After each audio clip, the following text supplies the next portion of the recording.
ఇహంలో ఏదైనా మీకు అవసరం ఉంటే నన్ను కోరండి, నేను ఇస్తాను అని చెప్పి స్వయంగా ఆయనే చెప్పాడు.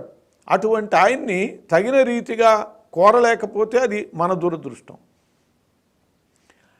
సంస్కృతంలో 2 న్యాయాలు ఉన్నాయి. ఒకటి మర్కట కిశోర న్యాయం అని, 2 మార్జాల కిశోర న్యాయం అని.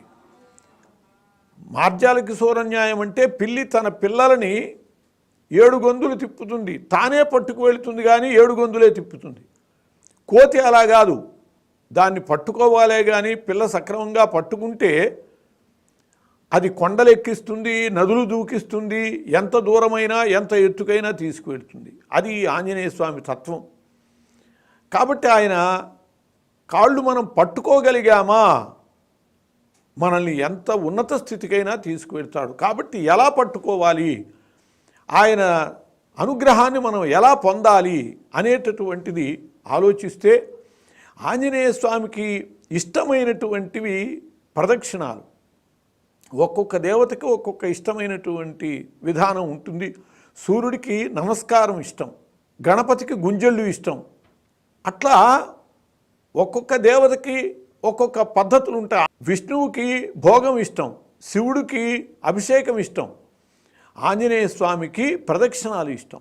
అటువంటి ప్రదక్షిణాల ద్వారా ఆంజనేయ స్వామి యొక్క అనుగ్రహాన్ని మనం పూర్తిగా పొందొచ్చు, మన కోరికలన్నీ తీర్చుకోవచ్చు. కాకపోతే ఈ ప్రదక్షిణాలు కూడా విధానం తెలిసి చెయ్యాలి. ఊరికైనా ప్రదక్షిణాలు చేసి కోరిక నెరవేరలేదు అని అంటే అది సమంజసమైనటువంటి పద్ధతి కాదు. ప్రదక్షిణానికి ఒక పద్ధతి ఉన్నది. శ్రీ హనుమన్ జయ హనుమన్ జయ జయ హనుమన్ ఆంజనేయం మహావీరం బ్రహ్మ విష్ణు శివాత్మకం తరుణార్క ప్రభం శాంతం రామదూతం నమామ్యహం మర్కటేశ మహోత్సాహ సర్వశోక నివారక శత్రూన్ సంహర మాం రక్ష శ్రేయందాపయ మే ప్రభో అంటూ ప్రదక్షిణాలు చేయాలి. అది కూడా ఒక మండలం 40 రోజులు నియమం పెట్టుకుని అష్టోత్తర శతం వాపి తదర్థం వా తదర్థం 108 ప్రదక్షిణాలు చేయాలి. 108 చేయలేము అంటే 54 ప్రదక్షిణాలు చేయాలి.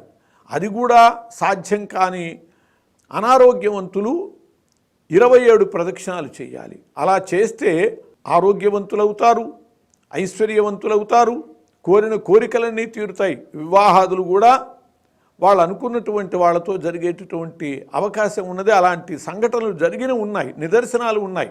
కాబట్టి ఆంజనేయ స్వామి ప్రదక్షిణాలు ఆ విధంగా చెయ్యాలి. ఊరికైనా పరుగులెత్తటం కాదు, ప్రదక్షిణ విధానం చెప్పబడ్డది. నమస్కార ముద్రతో ఒక నిండు చూలాలు గర్భిణి బిందెడు నీళ్లు చంకన పెట్టుకుని ఎలా నడుస్తుందో, నెమ్మదిగా నడుస్తుంది, తన బిడ్డకి ఎక్కడ ప్రమాదం జరుగుతుందో అని, ఆ విధంగా నెమ్మదిగా ప్రదక్షిణాలు చేయాలి అని చెప్పబడ్డది.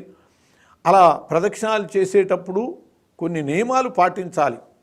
ఎప్పుడూ కూడా నియమాల వల్లనే దానికి పరిపూర్ణత వస్తుంది. మందుకి అనుపానం ఎట్లాంటిదో దైవ కార్యక్రమాలకి నియమాలు అటువంటివి. ఏ నియమాలు లేకుండా చేస్తే అనుపానం లేని మందు ఎలాంటి ఇబ్బందికరమైన పరిస్థితి తెస్తుందో అలాంటి జరుగుతుంది.